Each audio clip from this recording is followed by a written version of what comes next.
You have to be selfish if you're a person that's rich, that's making money, and you don't want to pay your fair share of taxes. Well, when you think about the billionaires in the state, in the city of New York, they make up about 48% in terms of the amount of taxes that they dole out compared to the average American, compared to the rest of New Yorkers.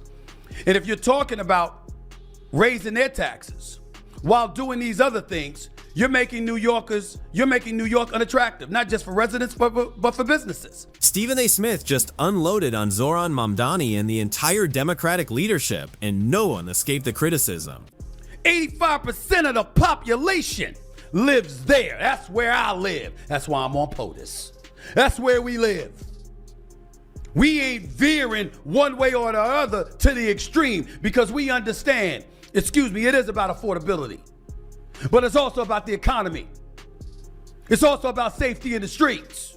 And when you're talking about the combination of a free bus rides or free grocery stores, and oh, by the way, less police, or at least not more police officers, and not prioritizing law enforcement in the streets of a city, of a state, of the United States of America, you got a problem. One of the most outspoken voices in sports media didn't hold back. He took aim at the DNC's latest strategy to win back power from Donald Trump and the Republican Party. His criticism landed hard and struck a real nerve. Hit that subscribe button and let's get started.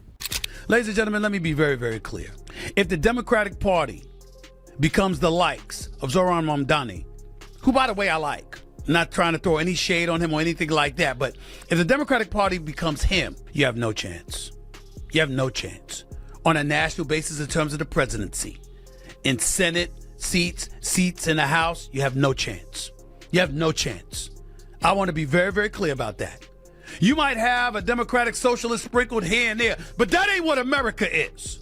America's about capitalism. America's about dollars and cents. America's about an economy, a flourishing economy. Okay? And you know what it's not about? Free stuff. From the very beginning, Stephen A. Smith doesn't hold back. He takes direct aim at Democratic leaders, accusing them of turning Mamdani into their newest political rising star. Since Mamdani's New York City mayor victory, he's been everywhere, on cable news, in political headlines, and at the center of national conversations. Stephen A. believes that's no coincidence. He argues it's part of a carefully planned effort to position Mamdani for a 2028 presidential run. But according to Stephen A., that strategy is headed in the wrong direction. He says Democrats are once again misunderstanding what everyday Americans actually want. While many progressive voices promote bigger government programs and increased spending, he believes many voters hear something else: higher taxes, less accountability, and policies they see as moving too far towards socialism. Stephen A. makes his position clear. He argues that most Americans aren't looking for handouts. They want opportunity, stability, and practical leadership. In his view, putting Mamdani at the center of the national spotlight could end up being one of the Democratic Party's biggest political mistakes. I like Mamdani.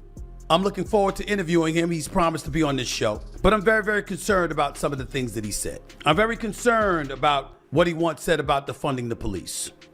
I'm calling 911. I'm being real with you. I'm calling 911. That's what I'm doing. I don't want to see less police officers. I want to see more police officers. I heard him talk about mental health experts in the subway system. I don't care about that. I want cops in the subways in New York City, where I was born and raised. Born in the Bronx, raised in Queens. That's what I want. I want to hear about no damn mental health experts in subways. Nah, I'm not trying to hear that. Then Stephen A. explains why he believes Mamdani would struggle on the national stage, and he doesn't hold back. One of his biggest criticisms is Mamdani's past support for defunding the police, calling it a major political liability in any presidential race. He also points to Mamdani's proposal to have mental health professionals respond in some situations where police traditionally would, arguing that while the idea may sound compassionate, it raises serious public safety concerns in places like New York City's subway system. Stephen A. says many voters see public safety as a top priority, especially when crime affects their daily lives. His message is simple: once people feel their safety is at risk, political ideology takes a back seat. In his view, policies that are seen as weakening law enforcement could become a serious obstacle for any presidential candidate. 2% tax on the rich. Okay, fine. 11.5% capital gains tax. On its face, okay, fine. Free buses, free grocery stores in each borough? Really? Really think that's gonna work? Ladies and gentlemen, we're at a crossroads in this nation, and there's no way. And the level of vitriol that you see amongst the American citizen is because, God forbid, that you have a difference of opinion. It's not enough to agree. You know, people have to be disagreeable. Stephen A. then turns to Mamdani's economic agenda, focusing on his proposal to raise taxes on high-income New Yorkers. He argues the plan could encourage businesses and wealthy residents to leave for lower tax states, weakening the city's tax base instead of strengthening it. He also questions Mamdani's proposal for government-run grocery stores across New York City. While supporters see it as a way to make food more affordable, Stephen A.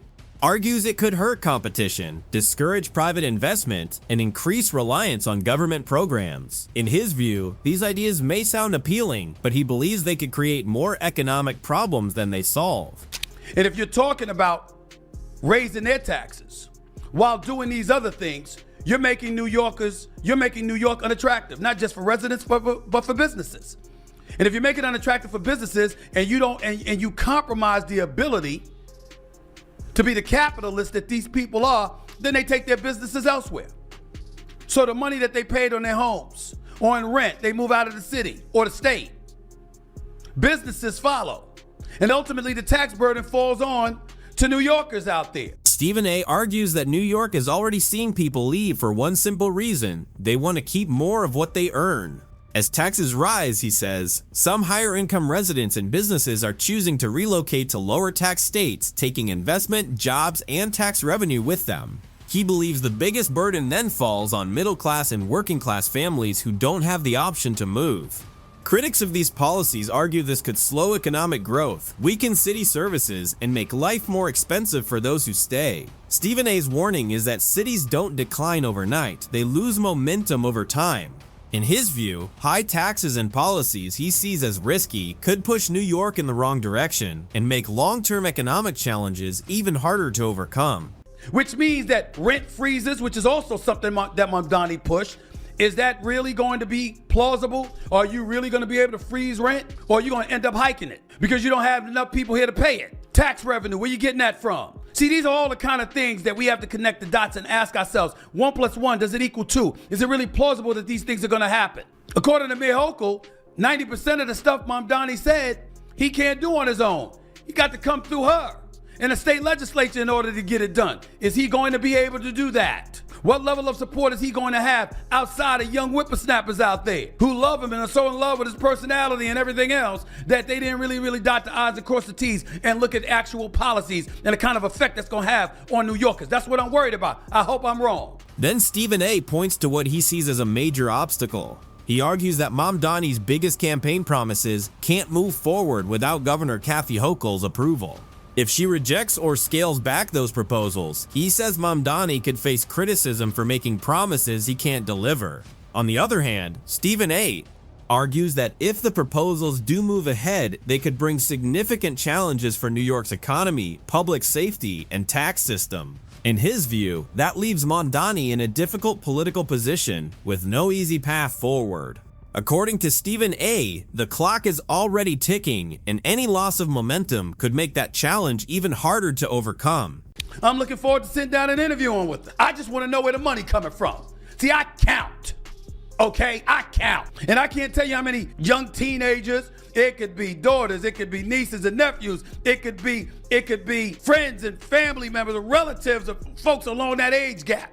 And you're asking the same question. And you know what you come up with? The people who love Mamdani the most are not people who pay bills every day. I'm not saying that applies to everybody. I'm not applying that. But they certainly not people that pay bills every day all the time. You don't see business owners clamoring to support them. I'm just saying these things are important to bring up because there's going to be a divide that takes place. Remember, Mamdani's ascension and his win in the mayoral election in New York last night is entirely different. Stephen A. doesn't hold back, and his warning is clear. He argues that if Democrats try to make Mamdani a national presidential contender, the party could face deep internal divisions. According to Stephen A., many business owners, entrepreneurs, and professionals see Mamdani's economic message as a threat to investment, growth, and long-term stability. They worry about higher taxes, more regulation, and a larger government role in the economy. At the same time, he says other voters are drawn to proposals that promise expanded government programs and broader public support. Stephen A. believes those competing priorities could create a growing divide within the Democratic Party.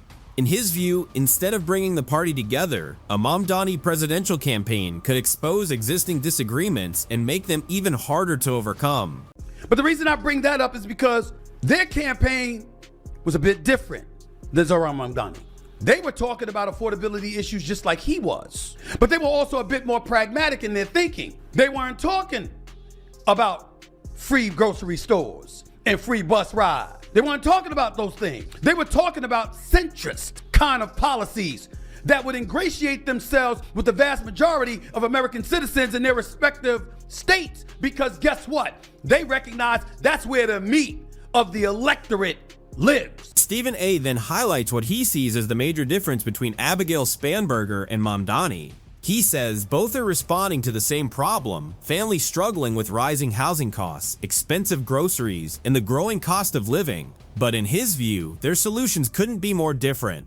According to Stephen A., Spanberger takes a more market-focused approach. He says her ideas center on lowering taxes, cutting unnecessary regulations, and reducing government bureaucracy to encourage more housing and help bring costs down. He argues that Mamdani, by contrast, supports a much larger government role through higher taxes and expanded public programs. Stephen A. believes Spanberger's approach aims to improve the existing economic system, while Mamdani's proposals would fundamentally reshape it. And when you're talking about the combination of a free bus rides or free grocery stores, and oh, by the way, less police, or at least not more police officers, and not prioritizing law enforcement in the streets of a city, of a state, of the United States of America, you got a problem. You got a problem. And so now we got to sit up here and we got to ask ourselves, where are we going from here? Where you going to find yourself? What you going to do? Because we got a shutdown going on. Stephen A. then delivers a direct warning to Mamdani, arguing that candidates can hurt their chances by focusing too much on the political fringes. He says elections are decided by voters in the middle, not just by social media or activist circles. According to Stephen A., most Americans are focused on everyday concerns like paying bills, public safety, and the cost of living. He argues that Donald Trump connected with many voters by emphasizing issues such as the economy, border security, and inflation. Stephen A.'s point is that any candidate hoping to win nationally needs a message that resonates with moderates, swing voters, and working families. In his view, without that broader appeal, a path to the White House becomes much more difficult. How long you think that's gonna last before disorder reigns? You can't do this to American people. You can't do it. Now I know that we've seen politicians say all of these things and address some of these things, but I ain't satisfied the fervor with which it's been addressed, because the shutdown is still going on. And needless to say, the president chimed in, because a lot of people chimed in. In the end, Stephen A. Smith delivers a harsh assessment of Mamdani's political future. He argues that proposals such as higher taxes, expanded government programs, and changes to policing could turn away both higher income taxpayers and many middle-class voters. Stephen A. also warns that these policies could have long-term economic and political consequences for New York. Looking ahead, he believes Mamdani would face even bigger challenges on the national stage, including winning broader support, working with Governor Kathy Hochul, and appealing to moderate voters. He contrasts Mamdani's approach with candidates he sees as more pragmatic, arguing that a message focused too heavily on ideology could divide the Democratic Party instead of expanding its support. Stephen A.'s conclusion is clear. Without changing course, he believes Mamdani's political path will become increasingly difficult. If you enjoyed this breakdown, don't forget to hit the like button, subscribe, and stay tuned for more political commentary.